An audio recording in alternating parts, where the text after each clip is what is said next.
మీ ఎలాంటి వ్యాపార ప్రకటనలకైనా వెంటనే మా ఛానల్ సంప్రదించండి. అందరికి నమస్కారం, నేను శిరీష. ప్రస్తుతం మనతో పాటు ఉన్నారు ప్రముఖ ఆధ్యాత్మికవేత్త, త్రిపుర సుందరి పీఠం దైవాజ్ఞ రమా శర్మ గారు. గురుగారితో మాట్లాడదాం. నమస్కారం గురుగారు. శుభం తల్లి. గురుగారు, ఈ మార్చి 3న చంద్రగ్రహణం రాబోతుంది. సో మన భారతదేశంలో ఈ గ్రహణం ఎప్పుడు స్టార్ట్ అవుతుంది, ఎప్పుడు ఎండ్ అవుతుంది, ఎప్పటికి అయిపోతుంది, పట్టు విడుపు స్నానాలు ఏమైనా చేయాలా, ఎలాంటి పరిహారాలు చేసుకోవచ్చు అంటారు? గ్రహణం తర్వాత ఏ రాశుల వారికి దీని ప్రభావం ఎక్కువ ఉంటుంది అంటారు? శ్రీ గురుభ్యో నమ. శ్రీ మహాగణాధిపతయే నమ. గురు బ్రహ్మ గురు విష్ణు గురుదేవో మహేశ్వర, గురు సాక్షాత్ పరబ్రహ్మ తస్మై శ్రీ గురవే నమ. అరుణాం కరుణాతరంగితాక్షిం ధృతవాశాంకుశ పుష్పబాణ చాపాం అనిమాల్విరయూరుతాం అయూకై అహమిత్యేవ విభావయేద్భవానీం. శ్రీమాత్రే నమ. గ్రహణం, చంద్రగ్రహణం మనకు తెలుగు సంవత్సరాలలో చివరిది. 2026 ఇంగ్లీషు కాలమానంలో మొదటిది కదా చంద్రగ్రహణం. చంద్రుడు చల్లనివాడు, దీంట్లో చివర, అందులో ప్రారంభం. చంద్రగ్రహణం మనకు హోలీ పండుగ రోజే మనకు చంద్రగ్రహణం వచ్చింది. ఆ రోజే పాల్గొన్న శుద్ధ పౌర్ణమి నాడే చంద్రగ్రహణం వచ్చింది. ఇది సంపూర్ణ చంద్రగ్రహణం. మొన్న 17 తారీఖు నాడు వచ్చినటువంటి ఒక సూర్యగ్రహణము మన భారతదేశానికి లేదని చెప్పుకున్నాము. దానికి పట్టువిడుపుల స్నానాలు లేవు, దానివల్ల మనకేం ప్రాబ్లం లేదు. ఇతర దేశాల వాళ్ళకే, అక్కడెక్కడైతే అది కనబడుతుందో వాళ్ళకే ప్రాబ్లం అని కూడా మనం చెప్పుకున్నాం. కానీ ఇది మన భారతదేశం అంతా కూడా కనబడుతుంది, ఇది చంద్రగ్రహణం. అయితే ఈ చంద్రగ్రహణం పాల్గొన మాసంలో రావడం వల్ల శాస్త్రకారులు ఏం చెప్పారంటే, పీడాకరం పాల్గొనం మాసి పర్వం వంగాంగ కావింతక మేఘలానాం వృత్తగ్న పవాంగనానాం ధనుష్కర క్షేత్ర తపస్వినానాం అని. పాల్గొన మాసంలో చంద్రగ్రహణం రావడము కొద్దిగా పీడాకరమే, రాకూడదు. చివరి పౌర్ణిమ కాబట్టి రాకూడదని చెప్పేటువంటిది ఇది. ఇది అంగ వంగ కళింగ కాళింక మేఘాలయ అటువంటి యొక్క మన భారతదేశంలోనే ప్రతి ఒక్క రాష్ట్రంలో మనకు ఈ చంద్రగ్రహణము సంపూర్ణంగా మనకు కనబడుతూ ఉంటుంది, పూర్ణంగా కూడా కనబడుతూ ఉంటుంది. ఇది చంద్రగ్రహణము మనకు సాయంకాలము 3:23 నుంచి ప్రారంభమయ్యి 6:55 వరకు మనకు గ్రహణం ఉంటుంది. అంటే సుమారు 3:32 అంటే 3 గంటల చిల్లర మనకు గ్రహణం ఉంటుంది. కానీ మొత్తం కనబడదు మనకు. ఏ రాష్ట్రంలో, మన భారతదేశంలో ఏ రాష్ట్రంలో కూడా నీకు మొత్తాన్ని చూడలేవు. ఎందుకంటే వెలుతురే ఉంటుంది కదా, సూర్యుని యొక్క వెలుతురే ఉంటుంది కాబట్టి మనకు గ్రహణం తెలియదు. చివరి 32 నిమిషాలు మాత్రం మనకు కనబడడానికి ఆస్కారం ఉంది. చివరి దశలో మనకు కనబడుతూ ఉంటుంది, కొన్ని నిమిషాలు మాత్రం ఇది కనబడుతుంది. అయితే ఈ పట్టు విడుపు స్నానాలు అంటున్నారు. గ్రహణం 3:30కు పట్టింది కదా అని చెప్పి 3:30కు పట్టు స్నానాలు చేయడము, 7 గంటలకు విడుపు స్నానాలు చేయడము అనేటువంటిది కొన్ని శాస్త్రాలలో చెప్పాడు. కొన్ని శాస్త్రాలలో అట్లేమీ అవసరం లేదు. సంధ్యా సమయం అప్పుడే విడుపు స్నానము విడిచిన తర్వాత. అందుకని మనకు ఇప్పుడు 6:10, 6:20, 6:15 నిమిషాలకు సంధ్యా సమయం, సూర్యాస్తమయం అవుతుంది. అప్పుడు పట్టు స్నానం చేయండి, 7 గంటలకు విడుపు స్నానం చేయండి అని చెప్పి కొన్ని శాస్త్రాలలో కూడా మనకు చెప్పారు. కానీ 3:30కే గ్రహణం పడుతుంది, అప్పుడే పట్టు స్నానాలు చేయాలి అని లేదు. సూర్యుడు ఉంటాడు కాబట్టి పట్టు స్నానం అవసరం లేదని చెప్పి కొన్ని గ్రంథాలు మనకు చెప్తూ ఉన్నాయి, ఆధారాలు ఉన్నాయి వీటికి. అయితే కొన్ని గ్రంథాలలో ఏం చేశారంటే, కొన్ని ధర్మశాస్త్ర గ్రంథాలలో సూర్యుడు ఉన్నాడు కాబట్టి పట్టు స్నానం 3:30కు అవసరం లేదు. సూర్యాస్తమయం, సూర్యుడు 6:15 సూర్యాస్తమయం అవుతుంది. ఈ సమయంలో, ఈ కాలంలో సూర్యాస్తమయమైనప్పుడే పట్టు స్నానము మనకు 6:55 అంటే 7 గంటలకు మనకు గ్రహణం ఒడ్డి పెడుతుంది కాబట్టి అప్పుడు విడుపు స్నానం చేయండి అని చెప్పి కొన్ని చెప్పారు. ఇది సమంజసంగానే ఉంది మనకు.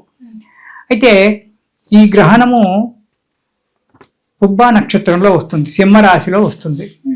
సింహరాశిలో ఈ గ్రహణం పడుతూ ఉంది కాబట్టి దీని వలన వృషభ రాశి వారికి, సింహరాశి వారికి, కన్యారాశి వారికి, మకర రాశి వారికి అరిష్టం అని చెప్పారు. వృషభ సింహ కన్యా మకరయోహో అరిష్టం చాపదేత్ అంటాడు. వృషభ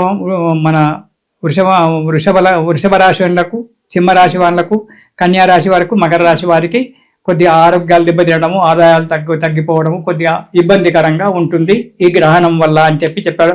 అందులో పుబ్బా నక్షత్రము ఉత్తరా నక్షత్రము, ఇవి కొంచెం బలమైనటువంటి వాటి వల్ల కూడా నక్షత్రం ఉన్నటువంటి వాళ్ళకు కూడా ఇబ్బందికరమే ఉంటుంది, జాగ్రత్తగా ఉండాలి అన్నారు.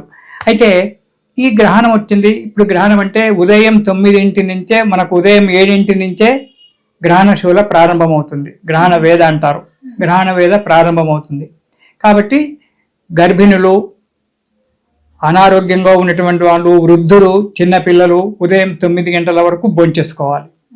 ఆ తర్వాత భోజనం చేయకూడదు.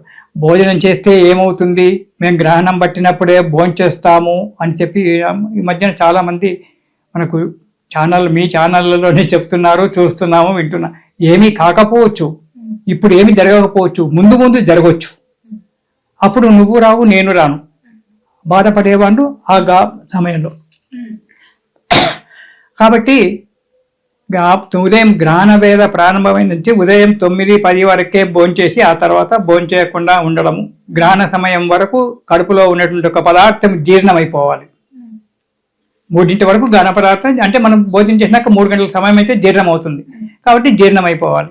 తర్వాత రాత్రికి 7 తర్వాత ఇల్లు శుభ్రం చేసుకొని, విడుపు స్నానం, తరంటి స్నానం చేసుకొని, దేవుని దగ్గర దీపారాధన చేసుకొని, అప్పుడు వంట చేసుకొని భోంచేయాలి. ఇది ఇది మన.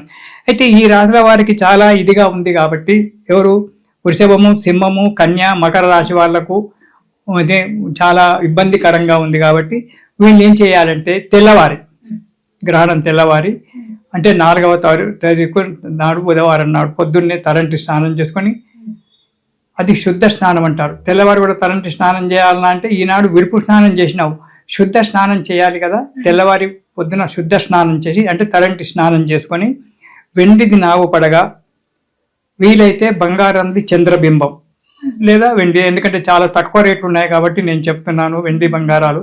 వెండిది నాగు పడగా బంగారం చంద్రబింబం చేసి ఒక పళ్ళెంలో బియ్యం పోసి, అది కూడా వెండి పళ్ళెమే కావాలన్నారు, ఉంటే ఉన్నవాళ్ళు ఇవ్వచ్చు, అదేం లేదు.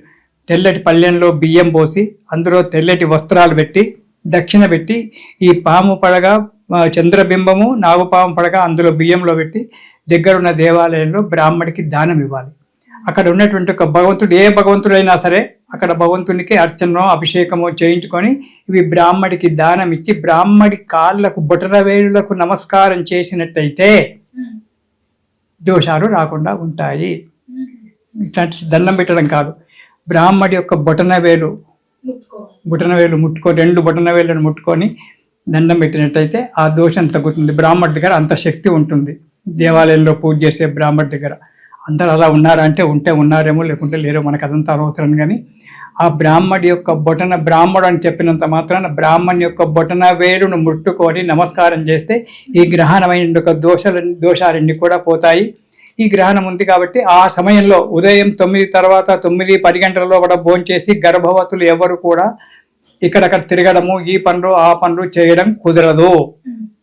అప్పుడేమో చేయమని చెప్పాము, 17వ తారీఖు నాడు పనులన్నీ చేసుకోవచ్చు అని చెప్పాము. ఇప్పుడు మాత్రం గర్భవతులు ఏ పనులు చేయకూడదు. 9-9:30 వరకు 10 లోపల భోంచేసి హాయిగా పడుకోండి, భగవన్నామం చేసుకుంటూ పడుకోండి. సాయంకాలం 7 గంటలకు లేచి మళ్ళీ మీకు వీలైతే స్నానం చేసి లేదా కాలు చేతులు కడుక్కొని భగవంతుడికి నమస్కారం చేసుకొని భోంచేసుకోండి. ఆ రోజు రాత్రి కూడా ఎక్కువగా ఇటు అటు మసలకుండా, అంటే శుద్ధ చంద్రబింబం వచ్చిందంటే దోషం లేదని చెప్పి మనకు శాస్త్రాలు చెప్తున్నాయి. మళ్ళీ పూర్ణబింబం వచ్చిందంటే, కానీ ఎందుకైనా మంచిది ఆ రోజు రాత్రి కూడా ఎక్కువగా పనులు చేయకుండా రెస్ట్ తీసుకోవడం గర్భవతులకు చాలా శుభకరమైనటువంటి ఒక విషయము. ఇలా చేసుకుంటే ఈ గ్రహం యొక్క దోషాలు పోతాయి. ఆ గ్రహణ సమయంలో సూర్య భగవానుడిని కానీ, చంద్రుణ్ణి కానీ, లేదా చంద్రమౌళీశ్వరుడి, శివుణ్ణి చంద్రశేఖర అష్టకం అని ఉంది కదా, అలాంటి స్తోత్రాలు చదువుకోవడము, ఏదైనా మంత్రోపదేశం ఉంటే జపాలు చేసుకోవడము. ఆ గ్రహణం విడిచిన తర్వాత భగవంతుని యొక్క పూజ చేసుకొని ఇంట్లో ప్రతి ఇంట్లో నువ్వు పూజ చేసినా చేయకున్నా గ్రహణం విడిచిన తర్వాత ఇల్లు శుభ్రం చేసుకొని దేవుడి దగ్గర దీపారాధన చెయ్యాలి. అంతకంటే ముందే మనము వండిన పదార్థాలు అవన్నీ కొన్ని మిగిలినే ఉంటాయి, పచ్చళ్ళు ఉంటాయి, ఊరగాయ పచ్చళ్ళు, వాటిని అన్ని కూడా దర్భలు వేయండి.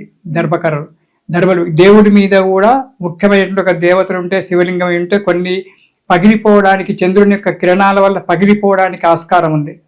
అంటే అంత తీక్ష్ణమైనటువంటి కిరణాలు ఉంటాయి గ్రహణం పట్టినప్పుడు. అయితే అవి విగ్రహాలకు ఏం కాకుండా విగ్రహాల మీద దర్బారు వేసేసి పెట్టుకొని ఆ తర్వాత తెల్లవారి వాటిని అభిషేకం చేసుకోవచ్చు. వీలైతే రాత్రికి చేసుకోవచ్చు, లేదా శుద్ధ బింబం కనబడితే దోషం లేదు, తెల్లవారి కూడా చేసుకోవచ్చు. అలా చేసినట్టయితే గ్రహణ దోషాలు పోతాయి. తెల్లవారి ఉత్తర నక్షత్రము అంటే సింహరాశి, వృషభ రాశి, మకర రాశి, ధనుస్సు రాశి వీళ్ళు మాత్రం తెల్లవారి దాన ధర్మాలు చేసి ఆ బ్రాహ్మడి యొక్క ఆశీర్వచనాలు తీసుకోండి, అంతా శుభమే జరుగుతుంది. దీనివల్ల ఈ గ్రహణం వల్ల ప్రపంచంలో కొన్ని ఇబ్బందులు రావడానికి ఆస్కారం ఉంది. కొన్ని దిక్కుల అతివృష్టి, కొన్ని దిక్కుల భూకంపాలు రావడము, తుఫాను పెద్ద పెద్ద భయంకరమైన తుఫాన్లు రావడం కొన్ని ప్రాంతాలలో మనం చూస్తూనే ఉన్నాం. టీవీలలో అక్కడిక్కడ కొన్ని భూకంపాలు రావడము, జన నష్టం కావడము ఇలాంటి జరగడానికి ఆస్కారం ఉంది అని చెప్పి కొన్ని పెద్దలు చెప్తూ ఉన్నారు. కొన్ని శాస్త్రాల్లో కూడా రాసింది. అందుకే మా పాల్గొన అందుకే చెప్పాడు పీడాకరం పాల్గొనం మాసి పర్వం అని చెప్పి. మా పాల్గొన మాసంలో పున్నమ నాడు కనుక సంపూర్ణ చంద్రగ్రహణం వస్తే ఇలాంటి పీడలు వస్తాయి అని చెప్పి చెప్తున్నారు. కాబట్టి దానికి భగవంతుణ్ణి ప్రార్థించి అంతర్క్షేమంగా ఉండాలని ప్రార్థిస్తాం. ఇది శుభం తల్లి. గురుగారు, అలాగే చాలా మంది గ్రహణం టైంలో కొన్ని మీడియాస్లలో చూస్తే, సోషల్ మీడియాలో గ్రహణం పడేటప్పుడు కూడా మనం గ్రహణంని నేరుగా చూడొచ్చు అని అంటుంటారు.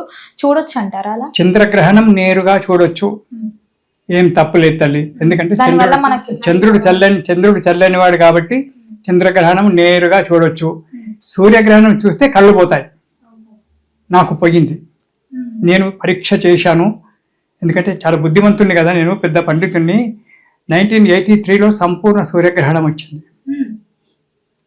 83 నువ్వు అప్పుడు పుట్టలేదో కానీ 83లో సాయంకాలం 4 గంటలకే నక్షత్రాలు వచ్చాయి, పెద్ద సూర్యగ్రహణం. అప్పుడు మీడియా ఇదంతా ఏమీ లేదు. పంచాంగాల్లో చూడము, వాళ్ళు చెప్తే వినము.